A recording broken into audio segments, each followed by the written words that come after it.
한국법조인권의 정원진이라고 합니다. 어, 저는 사실 원래 처음에 부탁받은 주제는 그 임시 기준에 대해서 발표 부탁을 받았었는데, 제가 얼라이언스에서 아마 작년에 한번 발표를 드린 적이 있었고, 사실은 임시 기준은 지금 업데이트가 안 돼 있는 상황이고, 제도가 좀 추진에 어려움이 있는 상황이어서, 특별히 그와 관련해서 조금 발제를 드리긴 좀 어려운 상황이라, 오히려 최근 이제 메타버스 영역에서 이제 인공지능하고의 융합이나 적용들이 많이 이루어지고 있기 때문에 올해 이제 그 현재 하위 법령이 나오고 또 내년에 시행되는 인공지능 기본법 그리고 그와 관련된 하위 법령과 관련해서 주요 내용들을 조금 말씀을 드리려고 합니다. 지금 많이들 아시겠지만 사실 기본법이 작년 12월에 제정이 되고 나서 시행령이 조금 빨리 나왔어야 되는데 너무 늦어지게 나온 감이 있습니다. 그래서 이제 나온 지 한 달 반 정도 된 시점에서 어쨌든 부처 입장에서는 많은 의견들을 수렴을 하기는 했고요. 그리고 지금 현재 입법 예고를 원래는 했어야 되는데 그 그 국감기관에서 또 이렇게 뭐 규제가 더 강해져야 된다라는 의견들이 나오고 하면서 뭐그 부분을 어떻게 조금 수용할 수 있는지에 대한 논의들을 조금 하면서 약간 늦어진 상황이라고 보시면 될 것 같습니다. 근데 뭐, 초반에 발표된 내용하고 그렇게 시행령이 막 많이 바뀌지는 않은 것 같아요. 그래서, 그 부분을 보시면 될 것 같고, 기본적으로 아주 기초적으로 적용하는 건 굉장히, 초안하고 비슷한데, 어, 사실 이 법의 적용 대상 자체가 우리나라에 몇 개 기업이 되지 않아요. 그래서 몇 개 기업 정도 될 것 같냐라고 했을 때는 한 네 개 기업 정도라고 얘기를 해요. 그래서 현 시점에서는 이 법의 영향력이 많은 사람들의 우려에도 불구하고 실제 적용이 되는 기업이 그렇게 많지는 않은 상황이다라고 볼 수 있을 것 같아요. 그래서 그 점들에 대해서 조금 구체적으로 말씀드리도록 하겠습니다. 이 시간을 얼마 정도 쓸 수 있는 거죠? 20분. 20분 정도요? 네. 근데 좀 더 넉넉히 해주시면 네. 알겠습니다. 그러면, 뭐 전 세계적인 규범 논의에 대해서는 좀 간단히 한번 말씀드리고요. 국내 법상의 쟁점들하고 또 집행상의 문제들, 그 밖에 이제 제언들에 대해서 말씀드리도록 하겠습니다. 인공지능 기본법에서 가지고 있는 쟁점들이 굉장히 많습니다. 그래서 이 법을 어떻게 규율할 건지는 여러 이제 쟁점들이 있는데, 인공지능이 지금 뭐 시스템도 그렇고 서비스 영역에서도 굉장히 다양하게 지금 서비스들이 창출되고 있는 상황인데, 그렇기 때문에 다양한 서비스를 법으로 묶어가지고 규율하는 거 쉽지 않습니다. 그래서 이 법이 구체적이기도 사실 그러한 생태계 때문에 사실 어렵고요. 그렇기 때문에 반대로 얘기하면은 또 너무 법이 명확하게 규제를 해도 또그 규율을 해도 규제가 될 수 있기 때문에 그런 부분에서 한계가 있다라고 보시면 될 것 같고요. 그러다 보니까 법률에서 정확하게 명확하게 규율할 수 없고 또 다시 그 입법 과정에서도 사실 너무 어, 급격하게 이제 논의가 이루어지면서 통과가 됐기 때문에 지금 법 자체가 법률에는 내용이 없고 하위 법령하고 연성 규범 중심으로 지금 밑으로 다 내려가 있는 상황입니다. 이제 그랬을 때는 실질적으로 사업자들은 하위 법령과 연성 규범을 막 들여다보면서 이거 우리 서비스는 적용이 돼 안 돼라고 하는 것들이 해석상 되게 어려움이 있겠지만 이게 법률에서의 효력을 가질 수 있는 그 법적 구성력이 있는 가이드라인이나 이런 건 아니기 때문에 또 구체적인 사안에서는 좀 법적 자문이 많이 필요한 상황이라고 볼 수 있을 것 같습니다. 그리고 이 인공지능 기본법의 특성 중에 하나는 이제 많은 그 제품이나 이제 서비스 사업자들이 대부분 이 법정 규제라고 하면 인허가 방식으로 이제 진입 규제라든가 이런 것들 형성이 되는데 인공지능은 내가 수범 주체인지 어떤 의무를 준수해야 되는지를 명확하게 알려주지 않아요, 법에서. 그러면은 이제 스스로 그걸 판단을 해서 혹은 뭐 확인 제도를 통해서 정부한테 확인을 받고 그럼 나는 여기 사업자에 해당이 되는구나라고 해서 그 의무들을 이행을 해야 되기 때문에 기본적으로 이제 자율규범의 성격을 좀 갖는다라고 볼 수가 있습니다. 그리고 법에서 규율하는 내용들이 사실 뭐 예를 들면 위험을 관리하고 평가하고 식별한다라고 하면 굉장히 그게 그거 자체가 굉장히 모니터링을 쭉 해야 되는 거기 때문에 큰 부담인데 실질적으로 이게 가능한지 여부도 좀 규제 기관도 사실 모르는 거예요. 위험을 어느 범주에서 어떻게 식별할 수 있을지, 그리고 그것들을 어떻게 개선 조치를 할 수 있을지는 인공지능 기술의 맥락을 생각을 해보면 좀 어느 정도 한계가 있잖아요. 블랙박스 영역도 있고. 그래서 이제 그러한 점에서 봤을 때는 이제 기술적 범위 내에서 어쨌든 사업자들이 이행을 해야 된다라는 그런 측면이 있습니다. 그리고 이제 자율성, 적응성, 불투명성을 이제 AI 기술의 그 핵심적인 특성이라고 얘기를 하고 있고, 이게 법률의 그 개념에서도 자율성과 적응성은 들어가 있습니다. 그래서 그러다 보니까는 이 기본적으로 계속해서 알고리즘 모델이 이 개선이 되고 성능이 고도화되고 하는 측면들이 있어서 뭐 여러 가지 협력적인 거버넌스가 굉장히 중요한 부분이라고 할 수가 있을 것 같고요. 그다음에 이제 국가별로 조금씩 차이가 나는 부분들이 있습니다. 그래서 실제로 인공지능 베이스로 서비스나 사업을 한다고 했을 때 해외에 갔을 때 약간씩 적용이 달라지는 부분들이 있기 때문에 이제 그러한 부분들에 대한 검토도 필요합니다. 특히 그 규정들이 조금씩 달라요. 그래서 예를 들면은 오픈 소스 같은 경우에 유럽에서는 그 규제 적용에서 벗어나서 리미티드에 대한 그 어프로치만 그 리스크만 적용이 되는데 우리나라는 또 그 규제 적용 배제 대상에서 넣지는 않았거든요. 그래서 오픈 소스는 이제 규제 대상이 됩니다. 우리나라에서는. 그런 점의 차이가 있을 수도 있고 또 미국 같은 경우는 이제 전체 연방법은 없지만은 주법이 조금씩 있는데 오히려 미국의 주법이 되게 구체적이어서 개발 사업자가 취해야 되는 의무 같은 것들이 있고 심지어 캘리포니아 주법 같은 경우에는 개발 사업자가 AI 디텍션 툴을 제공하도록 하고 있어요. 이용 사업자에게 제공을 할 때. 그래서 이제 그런 부분들이 조금씩 이제 차이가 나는 부분들이 생긴다라는 점들이고요. 뭐 이런적인 부분들은 좀 넘어가서 뒤에서 설명드리도록 하겠습니다. 그래서 아시다시피 이게 EU의 AI 액트를 약간 모방을 해서 들어온 측면들이 있습니다. 근데 저는 개인적으로는 미국의 입법 내하고도 좀 많이 가깝다라고 볼 수가 있어요. 그러니까 EU는 기본적으로 모든 AI 영역에 속하는 모든 이 에코시스템의 사업자들이 같이 사는 사업자들이 다 규제 대상이 됩니다. 근데 그러면은 규제 대상이 되는데 그중에서 규제가 차등화되게 적용이 되는 거죠. 그래서 기본적으로 수평적 규제뿐만 아니라 수직적 규제 체계까지도 EU는 강구하고 있다라고 하는 측면이고 그럼 어디서 유연성을 가지고 있냐라고 했을 때는 기본적으로 행위 규제 방식을 취하고 있는데 사안에 따라서 이익 형량을 하도록 하고 있어요.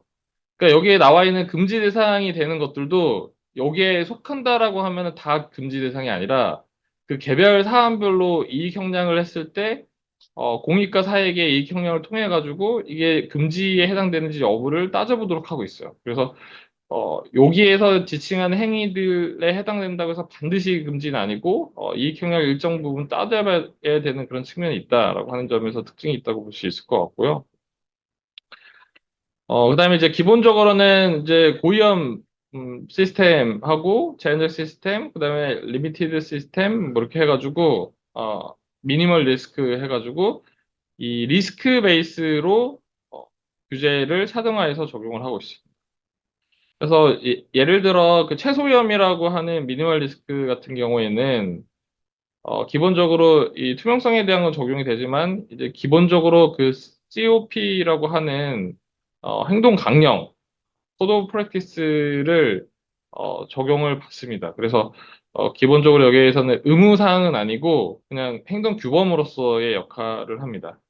근데 이 유럽의 COP는 생각보다 되게 구체적이에요. 그래서 여기 아래 보시면 투명성 섹션에서 그러니까 우리는 사실 이제 법에 들어가 있는 모델 관련 이 정보의 문서화라든가 그러면 그 안에도 이제 모델 개요, 정보 학습 과정, 학습 데이터 유형 출처, 데이터 획득 선택 방법, 뭐 포인트 수 데이터 범위 뭐 이런 것들을 어쨌든 문서들을 관리하도록 규범화해서 정리를 하고 있습니다. 그리고 이 COP에서 저작권 이슈에 대해서도 유럽은 옵트아웃 방식으로 TDM을 취하고 있거든요. 그래서 기본적으로 학습, 그 연구 목적의 경우에는 무조건적으로 가져갈 수 있어요. 무조건적으로 가져갈 수 있고, 다만 이제 그 산업적 목적으로 TDM을 했을 때는 그 권리자들이 이제 반대 그 의사표시를 했을 경우에만 그것을 빼야 되는 형태로 옵트아웃을 인정을 하고 있습니다.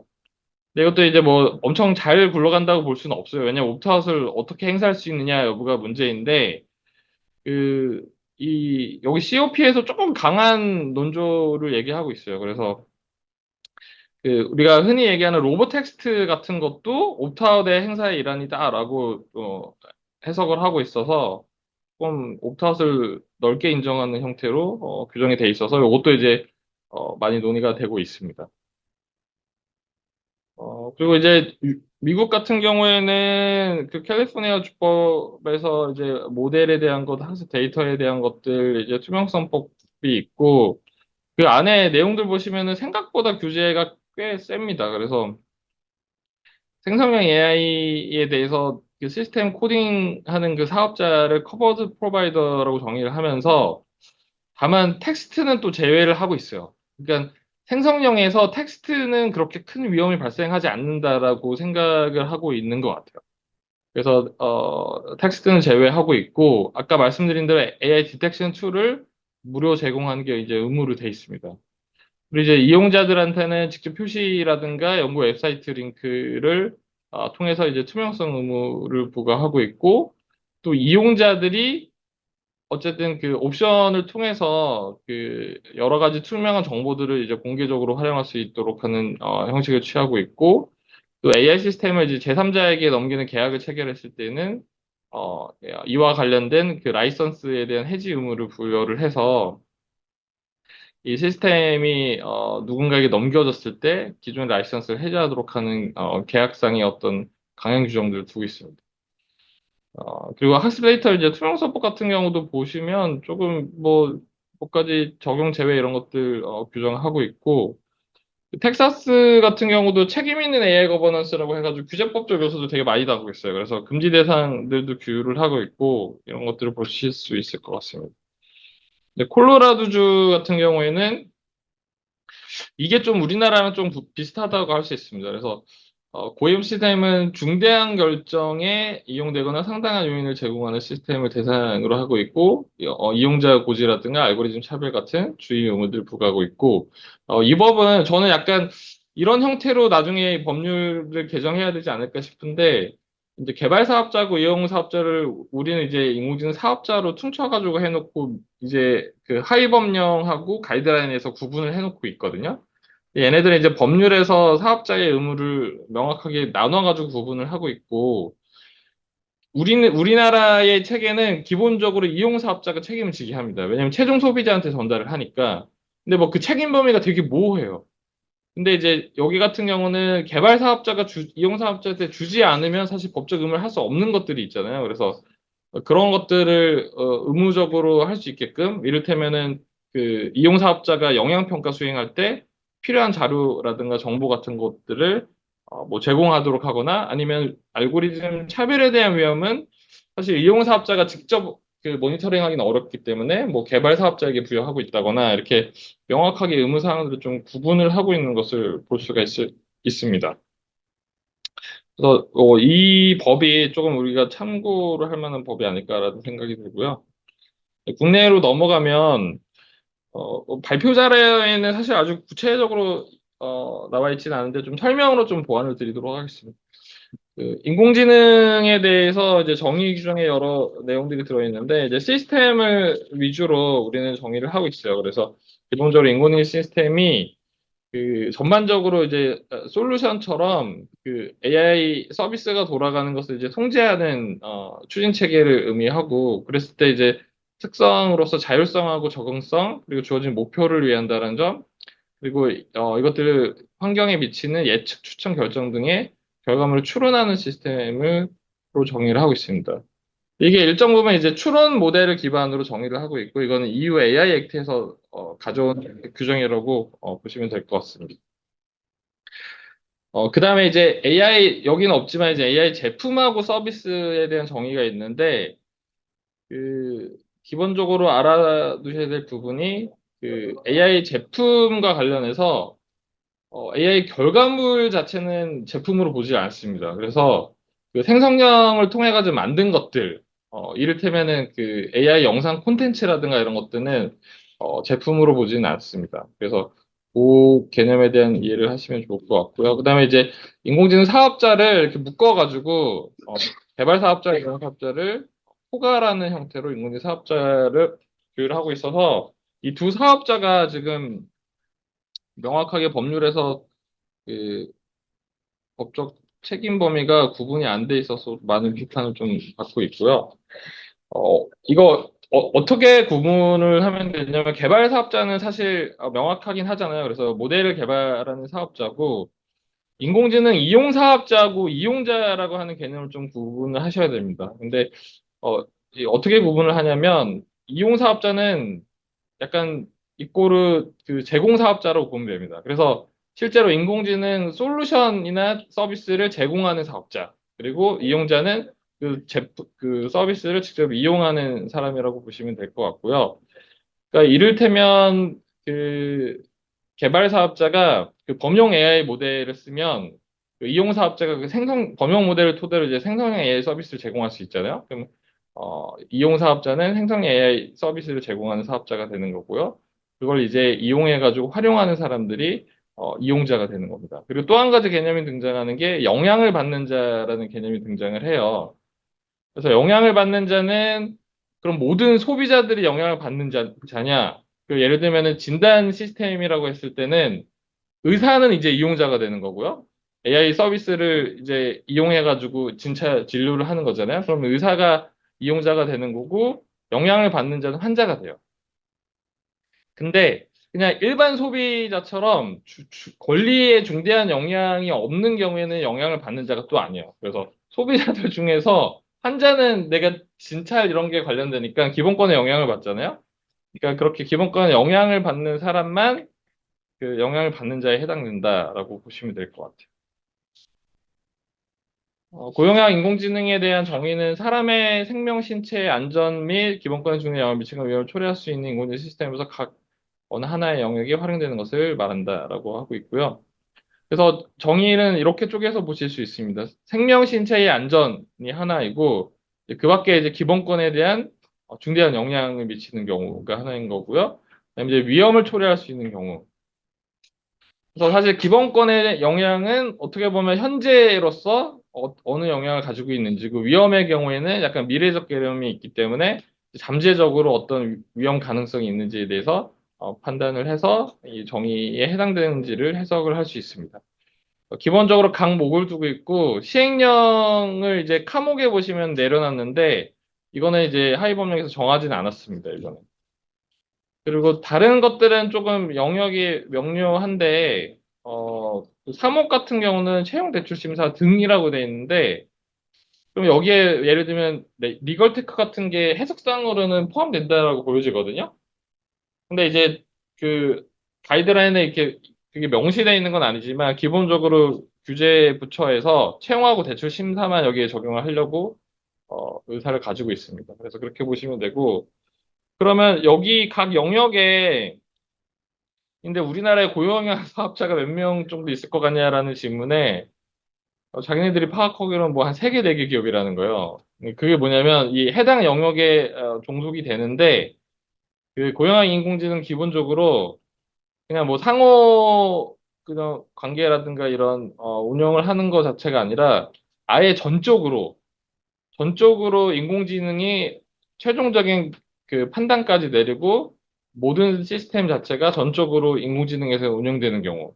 그래서 예를 들면 송전 전력 체계를 인공지능 기반으로 조절을 한다라고 하면은 그건 이제 사람이 중간에 개입하진 않잖아요. 그래서 그런 것들을 전제로 하기 때문에 실제로 고용량 인공지능에 해당될 게 뭐가 있을까라고 했을 때는 그렇게 많지 않답니다. 그리고 예를 들면 채용 같은 경우에도 그러니까 완전히 그냥 결과까지 그냥 인공지능 통보해버리면은 고용량인데 보통은 이제 한 번씩 검수는 하잖아요. 그런 경우에는 이제 고용량이 또 해당되지 않는다라는 게 해석이에요. 그래서 그런 부분들이 해석상 문제가 될 수 있다 보시면 되고 고용량 인지 여부가 모호하기 때문에 이제 확인 제도를 두고 있어서 부처에 이제 확인을 요청을 하면 해당되는지 여부를 판단을 하고 지금 가이드라인을 통해 가지고 구체적인 기준하고 예시 등을 보급을 하고 있습니다. 할 예정입니다. 그리고 이제 그 하위 법령에서 보면 확인 절차에서 확인하는 게 뭐냐면 어느 영역에서 활용되는지 사용 영역에 대한 부분들, 그다음에 기본권에 있어서의 어떤 위험의 영향이라든가 중대성, 빈도, 그다음에 그 해당 영역의 특수성 해서 가이드라인이 꽤 두꺼운데 영역별로 어떤 걸 기준을 판단할 수 있는지 그 여기에 해당되는 위험의 영향이 크고 중대하고 빈도는 어느 정도를 의미하는지가 가이드라인에 조금씩 예시가 들어져 있습니다. 그래서 그 예시를 통해서 각 영역별로 이제 가이드라인들이 좀 앞으로도 계속 팔로우업이 될 예정이라고 보시면 됩니다.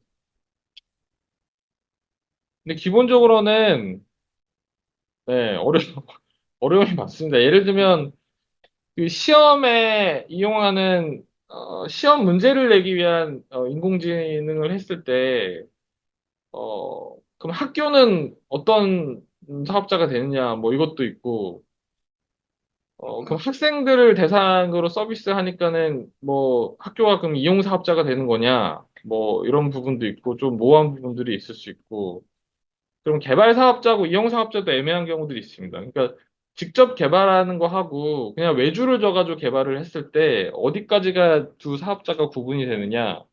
외주 줘가지고 개발한 뭐 파인 튜닝 하는 수준에서 개발을 하는 거면은 이게 개발 사업자이자 이용 사업자가 되느냐? 뭐 이런 식의 많은 퀘스천들이 붙을 수밖에 없는 상황이라고 보시면 됩니다.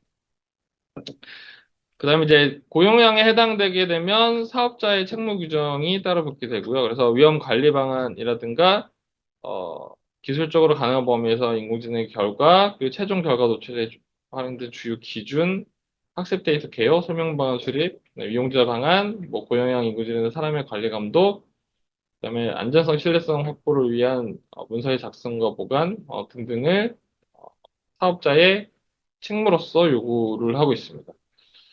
근데 이제 기업의 입장에서 요 내용들 중에 다른 거는 일반적인데 2호에 들어가 있는 그 최종 결과 도출에 활용된 주요 기준, 이게 뭐 파라미터 아니냐, 아니면은 학습 데이터 개요는 뭐 저작권에 해당되는 것들, 개인정보에 해당되는 것들, 뭐 어떤 식으로 어디까지 공개를 해야 되냐라고 하는데, 어, 최종적으로 이제 가이드라인에 들어가 있는 거 보면은 정말 아주 그 포괄적으로 그냥 이런 영역에서의 어떤 데이터들 이런 식으로 그냥 설명에 가까운 방식이라고 보시면 됩니다. 그래서 문구에서도 보시면 설명 방안의 수립 시행이잖아요. 그래서 그런 차원에서 이 규정은 이해를 하시면 될 것 같습니다. 그다음에 이제 영향평가 규정인데요. 인공지능 기본법에서의 영향평가는 기본적으로 어, 스스로 알아서 그냥 노력을 하는 베이스로 되어 있습니다. 그래서 영향평가 규정 자체가 강행 규정은 아니라고 볼 수가 있을 것 같고요.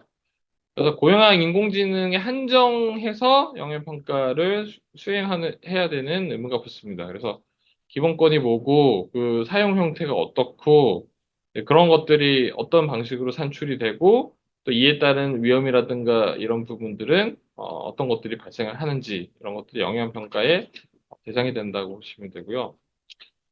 또 한 가지는 이게 고용한 인공지능이 아까 각 목에서 공공 서비스가 포함이 돼요. 그러니까 이 법에서 공공기관이 인공지능을 사용하는 경우에도 이 법이 적용이 되거든요. 인공지능 사업자 개념에 이제 법인하고 국가기관도 포함이 되기 때문에. 근데 이제 행안부에서 데이터 기반 행정법이라는 것에 그 개정안을 냈습니다. 그래서 인공지능점 데이터 기반 행정법인데 거기에 보면 영향평가가 또 등장을 해요.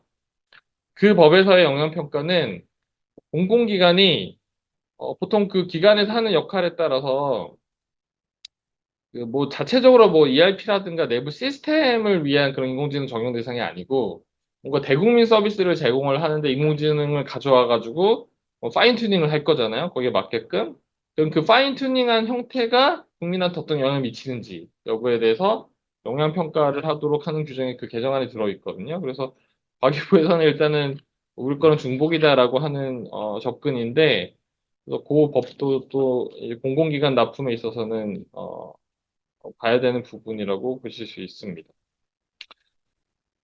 그다음에 이제 규제 조항 중에서 이게 투명성 확보 의무가 제일 좀 기업 입장에서는 이제 진짜 해야 되는, 왜냐면 이제 고지하고 표시를 해야 되니까 이거 어떤 방식으로 어떻게 할 건지가 제일 사업자 입장에서는 되게 고민이 될 수밖에 없는 규정이라고 보시면 될 것 같은데요. 기본적으로 1, 2 사망을 봤을 때 1항은 고용량 인공지능과 생성형 인공지능이 적용되는 거고요. 2항은 생성형 인공지능 관련된 것들, 그다음에 3항은 딥페이크라고 보시면 됩니다. 그래서 1항에서 고용량이나 생성형 인공지능에 해당되는 경우에는 이게 인공지능 기반에서 운영되는 거다라고 하는 사실을 사전에 고지하는 것이에요. 그러니까 여기서 말하는 고지는 어떤 방식이냐면, 뭐 계약서상 체결하는 경우도 있고 이용약관이라든가 이런 법률적인 수단들도 허용이 됩니다. 그리고 2항에서 이제 생성형 인공지능 관련해서는 이거 워터마크 의무라고 보시면 되고요. 하위법령에서 비가시적으로 하는 워터마크도 인정을 하고 있습니다. 근데 이게 초기에는 비가시적 워터마크면 어차피 이용자가 못 보는데 그걸 왜 워터마크를 의무로 두느냐라고 했을 때는, 예를 들면 비가시적인 워터마크를 하면 기계는 읽을 수 있잖아요. 그러면은 유튜브에다 올리면 이게 자동으로 AI가 만든 거라는 게 이게 뜨는 형식으로 어느 정도 이게 관리가 되기 때문에 이제 그런 차원에서 올렸다라고 보실 수 있을 것 같고요. 근데 사망 같은 경우를 보면 딥페이크에 대해서는 명확하게 인식할 수 있는 방식 또는 방식으로 고지 또는 표시거든요. 그러니까 아까 말한 것처럼 비가시적인 건 안 됩니다, 여기는. 가시적으로 보여야 되는 건데, 문제는 이 규정의 한계는 뭐냐면, 그러니까 이 인공지능 기본법은 기본적으로 개발 사업자고 이용 사업자까지예요. 그럼 이용자가 그거를 어떻게 사용하는지는 그 개별법에서 처리하는 겁니다. 그러니까 이용 사업자가 그 딥페이크 물을 받아다가 그 워터마크를 뭐 지울 수도 있고요. 그 지워가지고 뭐 다른 목적으로 사용할 수 있잖아요. 그러니까 그건 이 법에서 규율 하려는 범위는 아니에요. 사업자가 딥페이크를 만드는 서비스를 제공을 할 때 표시라든가 고지를 하도록 하는 것까지가 이 법에서 얘기하는 거기 때문에 여기서 이제 어쨌든 딥페이크에 대해서는 명확하게 표시를 하도록 하고 있다라고 보시면 됩니다. 그래서 이제 하위 법령으로 가면 이런 투명성 확보 차원에서 좀 상세하게 풀어서 설명을 하고 있고, 그래서 아까 말씀드린 것처럼 고지와 관련해서는 제품들에 직접 기재하거나 계약서, 사용설명서, 이용약관 이런 것들을 인정을 하고 있습니다. 근데 표시 같은 경우는 화면이나 단말기에 표시되는 경우, 어, 인식하기 쉬운 방식으로 게시하는 경우도 포함이 되고요. 근데 기본적으로 그 어, 이 법률에서 보시면 딥페이크 같은 경우에 그 예외를 두고 있어요. 그래서 해당 결과물이 예술적 창의적 표현물에 해당하거나 그 일부를 구성하는 경우에는 전시 또는 향유 등을 저해하지 않은 방식으로 고지서는 표시할 수 있다. 이건 이제 한마디로 콘텐츠를 제공하고 제작해서 제공하는 사업자들을 대상으로 했을 때 그런 경우는 이제 표시할 필요는 없다. 왜냐하면 이제 예술적 그 감상에 있어서 해가 되잖아요. 그래서 이런 부분들은 적용 배제하도록 하고 있습니다. 그리고 그 사망에 따른 딥페이크 같은 경우에 이제 이용자의 나이별로 해가지고 고지 표시를 하도록 하고 있고, 일부 사회적 조건이라고 여기서 명시하고 있는 거는 그 시각장애인만을 대상으로 하는 AI 서비스가 있대요. 그래서 그러한 AI 서비스들 같은 경우에는 또 그에 맞는 방식대로 고지 표시하도록 하고 있어서 그런 규정을 두고 있습니다. 그다음에 이제 적용이 배제되는 경우는 어, 표시 문구나 이런 거 봤을 때 명확한 경우. 그러니까 챗봇인데 AI 챗봇 뭐 이렇게 AI 상담사 이렇게 쓰면 이게 명확하잖아요. 그러니까 이런 것들. 그리고 회사 내에서 내부적으로 아까 말씀드린 것처럼 뭐 ERP 시스템이라든가 내부 결제 시스템 이런 것들은 해당이 되지 않는다라고 보시면 될 것 같고요. 그 밖에 고려해가지고 고시하는 경우에 대해서 적용 배제를 하도록 하겠습니다. 네, 이거는 뭐 다른 내용이니까 고요. 네, 뭐 집행은 이유는 되게 AI 뭐 보드도 설치하고 해가지고 이게 지속적으로 모니터링하고 회원국하고 EU 집행위에서 정말 철저하게 관리 감독을 하겠다라고 하는 의지가 굉장히 법률에 드러나 있습니다. 그래서 역할 분담들을 제대로 하고 있고, 그다음에 이제 법률을 만드는 과정에서도 굉장히 신중하게 매년 바꿔나갈 수 있게끔 뭐 4년마다 금지 규정들을 개정을 해야 된다든가 이런 규정들을 통해 가지고 유연하게 이제 규정들을 바꿔나갈 수 있도록 하는 제도를 두고 있다고 보시면 됩니다. 그래서 뭐 기타 뭐 이런 내용들은 자료를 참고하시면 될 것 같고요. 그래. 뭐 질문 사항 있으시면 또 같이 논의해 보도록 하겠습니다. 네, 하여튼 저희